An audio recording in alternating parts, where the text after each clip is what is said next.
عسلامة مشتركات رانيم ديزاد. ان شاء الله هاد لا فيديو نلقاكم فيها كامل بخير وعافية وصحة ان شاء الله. قبل ما نبداو الفيديو نبداو بالصلاة والسلام على حبيبنا محمد. اللهم صل وسلم وبارك على سيدنا محمد عليه افضل الصلاة والسلام. اليوم جيتكم بواحد الوصفة تاع محلبي كريمي. هاد المحلبي الكريمي ما نقولكمش في البنايه البنات. كنت خلطت كميه درتها مع صباح، بصح كي دقتو بزاف عجبني، اما لا عاود حطيت المقادير وقلت هاد الوصفه لازم تجي لكم اكسبريس كما يقولوا، راح تصيبوها بزاف وتحتاجوها بزاف.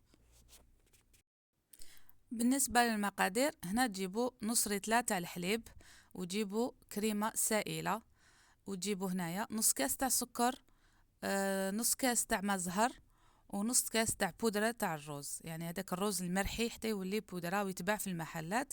هادو هما المقادير ساهلين وبسيطين. نبداو بالتحضير. كما قلت لكم هاد المحلبي كريمي عنده واحد البنه وساهل، يعني البنات تاع 10 سنين 14 13، يعني اللي عندكم في الدار خاطوهم يخلطوا وراحين يديروا لكم احلى تحليه. وعلى بالكم المحلبي معظم الجزائريين يحبوه، بصح هذا المحلبي الكريمي عنده بنه، يعني ما بين القديم والجديد، راح تعجبكم. هنا اللي يحبوا كيلو بهذا الكاس، نص ريتله. هنا رفدت لي 3 كيسان من هذا النوع تاع الكاس اللي يرفد 220 مليلتر. هنا 3 كيسان، هي يعني انا كي كيلتها نص ريتله تاع الحليب. كيما راكم تشوفوا حليب بارد، وتجيبوا كريمه سائله. انا استعملت البنات لهنايا هاد الماركه، يعني كريمه سائله شريتها خاصه بالحلويات، كيما راكم تشوفوا خاصه بالحلويات. وانتوما يعني تقدروا ديروا كريمه سائله هذيك اللي تبع اللي تشبه البو تاع كونديا ولا. مي هذه عجبتني انايا، خرجت لي يعني الديسير تاعي خرجته لي بنين. تسحقوا كاس من كريمه سائله، نص لتر حليب وكاس تاع كريمه سائله. السكر هنايا انا درت نص كاس، يعني الحلاوه جاتني سوا سوا، يعني نتوما تحبوا تزيدوا ولا تنقصوا يرجع ليكم. درت نص كاس تاع السكر، تخلطوا كلش بارد في بارد كيما راكم تشوفوا. ودرت نص كاس تاع ما زهر. كاين اللي المزهر يقول لك نضيفه في الاخير، انا نحطهم كامل على ضربه ورايحين تشوفوا كيفاش تتحصلوا على النتيجه. وهنا البودره تاع الروز هديه اللي تتباع. كاين تقول لك عندي الروز ونرحيه، نقول لك الله اعلم، يرجع لك الاختيار. المهم انه هاد البودره تاع الروز راهي تتباع في كامل المحلات. وهنا تخلطوا هكذا بارد في بارد، من بعد تروحوا تحطوها فوق النار.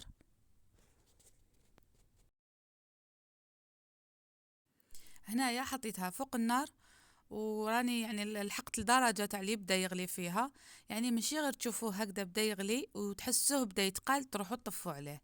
لا لا، انا حنوري لكم مليح.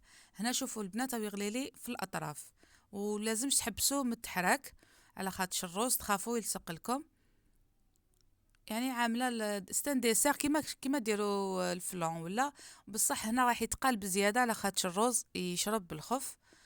هنا نوري لكم وين المرحله اللي تحبسوا فيها. شوفوا انا قطعت التصوير وعاود وريت لكم. كي تشوفوا هكذا هاني عاود وليت لكم في التصوير، كي تشوفوا هاد الفقاعات يولوا هكذا كبار، يعني يترتقوا.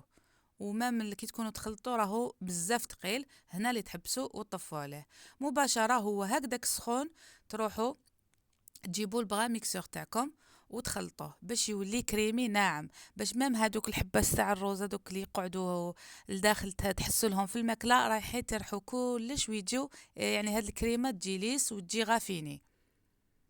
هكذاك هو سخون تخلطيه غير شويه بالميكسور. وما تنسيش لازم الكؤوس تاعك اللي حتقدمي فيهم تكوني وجدتيهم القبل.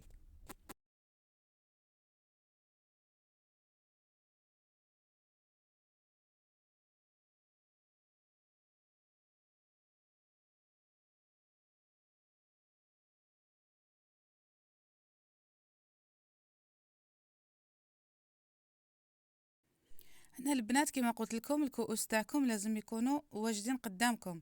هادوما التحليه اللي درتها مع صباح، يعني ما خرجتليش غير هاد الكميه. كاين اللي كلاوها الله يبارك.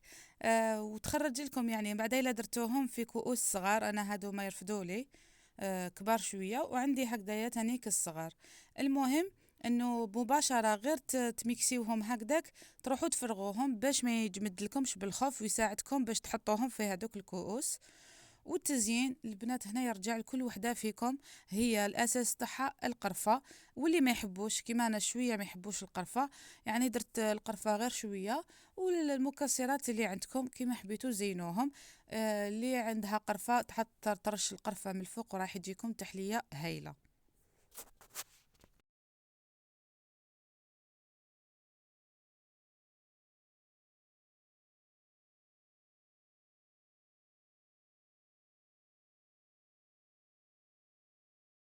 هاد التحلية الميزة تاعها انها ما تسحقش تبرد بزاف بزاف، يعني تحطوهم ساعة زوج سوايع يكونوا واجدين للتقديم. وكما راكم تشوفوا المحلبي راهو جاهز اليوم بقوة كما يقولوا. شهيتكم في الجنة كامل ان شاء الله، حقكم راهو في الجنة. ونتمنى ايضا انكم تجربوها في ضيافتكم اللي عندها ضيافة وما عرفتش واش دير تحلية، هذه راح تسلكك بزاف. وايضا في سهرات تاع رمضان، على بالكم بلي معظمنا نحبوا المحلبي في رمضان. وصفه خفيفه ومنعشه وبنينه للدراري والكبار. نتمنى انكم تجربوها.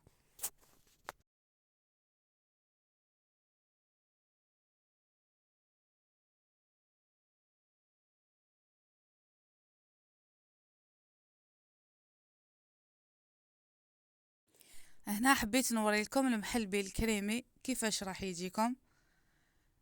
على بالكم المحلبي اون جينيرال يجي شويه ناشف ويجي يابس، بصح هدايا يقعد كريمي من الداخل. شوفوا شايتكم في الجنة. شوفوا هذه هي القوام اللي يجيكم الكريمي، يعني كي تكونوا تاكلوا فيه يجيكم ليس وبنين، وفيه واحد النكهة تاع ما زهر مع القرفة رايحة تعجبكم. مشتركة تاعي كانت هذه وصفة تاعي لنهار اليوم، اللي ان شاء الله تنال اعجابكم، وان شاء الله كامل تجربوها. وما تنساوش الاشتراك وضغط الجرس لأول مرة يدخلوا لقناتي. وايضا اشتركوا في الجروب تاعي في الباجا اوفيسيال تاع الفيسبوك، اللي هي كيف كيف واسمها ام رانيم دي زاد، ولا على الانستغرام ام رانيم دي زاد. ان شاء الله تكونوا بقوة حاضرين عندي يا ربي. نحبكم بزاف، والى الملتقى ان شاء الله.